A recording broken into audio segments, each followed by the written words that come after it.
এমসে আপনি নিশ্চয়ই জানেন যে কল্যাণী এমসে এটার পোস্টমর্টমটা হবে, এটাই বলা হয়েছে এবং সেই অনুযায়ী হচ্ছে। এবং পুলিশ ইনকোয়েস্ট রিপোর্ট যেটা জমা করেছিল তাতেই ইনকোয়েস্ট রিপোর্টের পরে এটা দেখা গেছে যে সেক্সুয়াল অফেন্স যেটা হয়েছে সেটা পক্সো সেকশনকে অ্যাট্রাক্ট।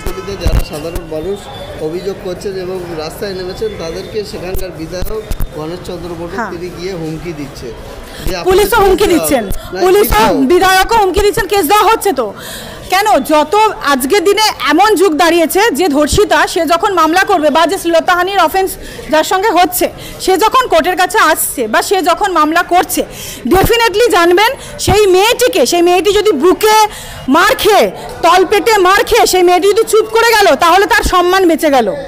এইটা মেয়েদের মাথায় ঢুকিয়ে দেওয়া হচ্ছে, এগুলোকে বলে জিহাদি, এগুলো হচ্ছে জিহাদিকরণ। সেই মেয়েটা যদি এগিয়ে আসলো জানিয়ে দিল যে না গো আমার বুকে পেটে মেরেছে গো, ব্যাস তার মানে সেই মেয়েটির পরিবার সেই মেয়েটিকে মিথ্যা কেস খেতে হবে, এমনকি জেলের ভাতও খেতে হবে। এটাই আমাদের অপরাধীদের জায়গা। এখানে মা দুর্গা দিনে দিনে নিধন হচ্ছে, মা দুর্গার আমরা পুজো করছি, মা দুর্গা পুজোর কি মাহাত্ম্য? দুর্গা পুজো মানে নারীদের জন্য সুরক্ষা, নারীদেরকে বাঁচিয়ে রাখা। শুধু বেটিকে শুধু পড়ালে হবে না, বেটিরা বাঁচতেই পারছি না, তাহলে আমরা যদি আজকে বাঁচতেই না পারি আমরা পড়ে কি করব? পেনটা আমরা কোথায় সাইন করব? কোথায় আমরা মানুষের জন্য বিচার আনবো?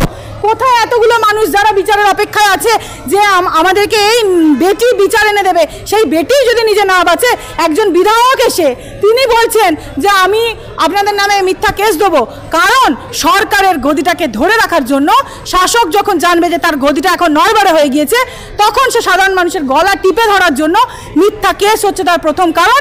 এবং মিথ্যা কেসে সাধারণ মানুষকে জেলবন্দি করা যাতে করে শাসকের চেয়ারটা পাকা থাকে। আমরা জানি যে রবিবারও কোর্ট বন্ধ থাকে, কিন্তু গতকাল দেখলাম যে রবিবারে এই শুনানিটা ছিল, সেখানে মুখ্যমন্ত্রী রাজ্য সরকারের তরফে আবেদন করা হয় যে নির্যাতিতার বাবা যেটা চাইবেন সেটা হবে, কিন্তু এত রাজ্য সরকার আবেদন করবে কেন? তো রাজ্য সরকার কিসের আবেদন? আসলে সমস্যাটা হয়ে গেছে কি জানেন, সংবিধানটা যখন আমাদের রচিত হয়েছিল তখন আমরা জানতাম যে রাইট মানে আমাদের যেটা অধিকার সেটা আমাদের নিতেই হবে, ছিনিয়ে নিতে হবে। এখন কোর্টে কি হয়ে গেছে? শুধু ভিক্ষা, বিচারের জন্য ভিক্ষা, আইনের জন্য ভিক্ষা, জীবনের জন্য ভিক্ষা, বাড়ির জন্য ভিক্ষা। কিসের ভিক্ষা?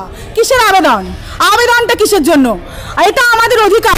এমসে আপনি নিশ্চয়ই জানেন যে কল্যাণী এমসে এটার পোস্টমর্টমটা হবে, এটাই বলা হয়েছে এবং সেই অনুযায়ী হচ্ছে। এবং পুলিশ ইনকোয়েস্ট রিপোর্ট যেটা জমা করেছিল তাতেই ইনকোয়েস্ট রিপোর্টের পরে এটা দেখা গেছে যে সেক্সুয়াল অফেন্স যেটা হয়েছে সেটা পক্সো সেকশনকে অ্যাট্রাক্ট করে। রিপোর্ট যেটা জমা করেছিল তাতেই ইনকোয়েস্ট রিপোর্টের পরে এটা দেখা গেছে যে সেক্সুয়াল অফেন্স যেটা হয়েছে সেটা পক্সো সেকশনকে অ্যাট্রাক্ট করে, যেটা কিন্তু পক্সো সেকশন দেওয়া হয়নি।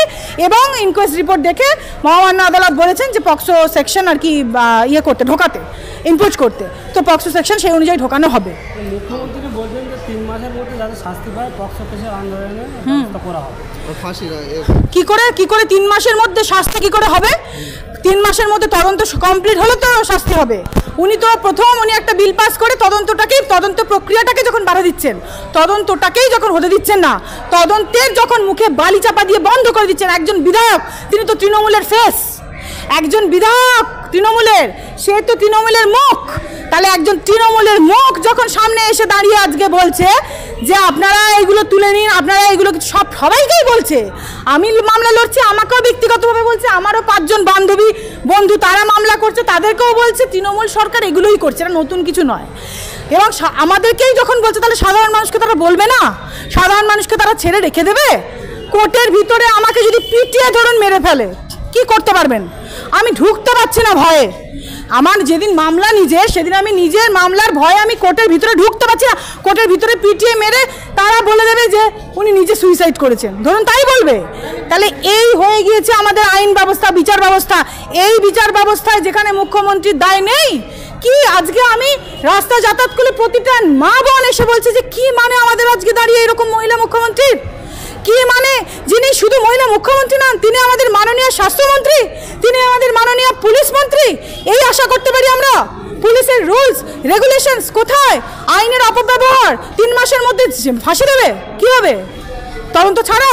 আগে তদন্ত করুক ঠিক করে, আগে বডিটাকে উইদাউট এনি বায়াসনেস আগে বডিটাকে পোস্টমর্টমের রিপোর্ট আসুক, পোস্টমর্টম হোক, তারপর তো নির্যাতিতার ফ্যামিলি চাচ্ছে যেটা কেন্দ্রভাবে মানে হ্যাঁ। পোস্টমর্টমটা হোক।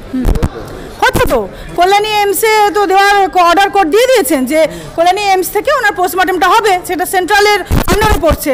তো সেন্ট্রালের আন্ডারে পড়লে নিশ্চয়ই তখন নির্যাতিতার ফ্যামিলির সেইভাবে জাস্টিসটা পাবে, যে প্রপারভাবে তদন্ত হবে। অন্তত সেই ক্ষেত্রে রাজ্য সরকারের মানে ঘাপলাবাজি যে করার, যেটা বারবার আরজিকর কেসের ক্ষেত্রে বা অনেক কেসের ক্ষেত্রে উঠে আসছে, যে এভিডেন্স ট্যাম্পার করার ব্যাপারটা, সেটা নিশ্চয়ই সেই ক্ষেত্রে আর হবে না। সেটার জন্য তো অবশ্যই আমাদের ভালোই হলো।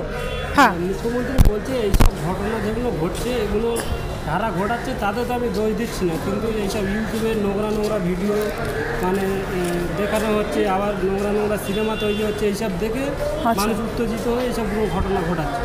ইউটিউবে তো সেন্সারে তো কোনোদিনও নোংরা জায়গা বা কেউ যদি পার্সোনাল লাইফ করে আলাদা কথা, তাছাড়া তো এরকম হওয়ার কথা নয়। কারণ ইউটিউবেও তো একটা সেন্সারের ব্যাপার থাকে। আমরা জানি সিনেমা যখন রিলিজ হয় তখনও সেটাকে সেন্সার বোর্ডের কাছে পাস হয়ে তারপরেই সেই সিনেমাটা রিলিজ হয়, মানে যে যাতে করে সেই জায়গাটা অ্যাডাল্ট সিনেমার ক্ষেত্রেও একটা কিছু বিধিনিষেধ থাকে, এবং থাকাটা অবশ্যই আমাদের সমাজের জন্য, একজন সুস্থ স্বাভাবিক সমাজের জন্য খুবই উপযোগী।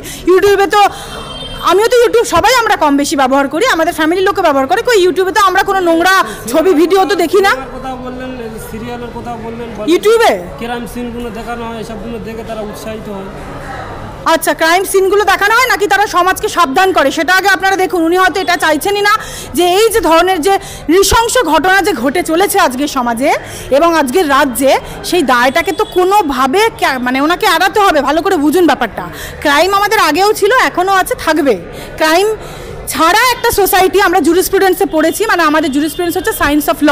আমরা আমাদের লতে যখন এলএলবি ডিগ্রি করি, আমাদের জুরিসপ্রুডেন্সটা আমাদেরকে পড়তে হয়েছিল। সেখানে একটা ক্রাইমহীন একটা সোসাইটি থাকা সম্ভব নয়। ক্রাইম থাকবে, কিন্তু কেউ ক্রাইমকে এইরকমভাবে একটা ইউটিউব ভিডিও বা কোনো কিছুর উপরে যে ডিফেন্ড করতে, এটা আমরা মাননীয়াকে দেখে শিখলাম, সত্যি কথা বলছি।